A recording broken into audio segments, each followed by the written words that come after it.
সোনার দাম এখন আকাশচুম্বী। তবুও মায়ের জন্য একটা সোনার গিফট কিনলাম। হ্যালো এভরিওয়ান, কেমন আছে সবাই? আজ সকালবেলাটাই আমি ডিম দিয়ে ভাত ভেজেছিলাম আর এটা খেতে দারুণ হয়েছে। দেখো আমাদের সুপারি গাছে কতগুলো সুপারি হয়েছে, আমার তো দেখেই মাথা নষ্ট। আচ্ছা, তোমরা কেউ কাউন্ট করে বলতে পারবে এখানে কতগুলো সুপারি রয়েছে? হ্যাঁ, আমি মধ্যবিত্ত বাড়ির মেয়ে আর আমাকে অনেক রকম কাজ করতে হয় আর এগুলো আমি ভালোবেসেই করি। এগুলো করতে আমার কোনো লজ্জাবোধ নেই। দেখো একটা কিউটি পাই এসেছে আমার সঙ্গে দেখা করতে।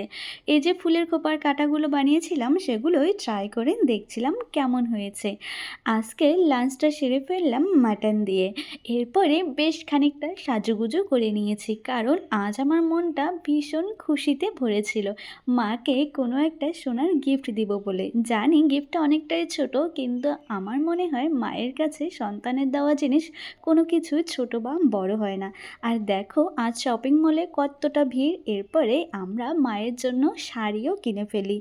আর বাড়ি ফিরেই আমার স্টুডেন্টকে পড়াতে পড়াতে হাতে মেহেন্দিও পরিয়ে দিয়েছি। কেমন হয়েছে বলো তো? মাকে বললাম খিচুড়ি খেতে ইচ্ছে করেছে, তাই ডিনারটা সেরে ফেললাম। বাই।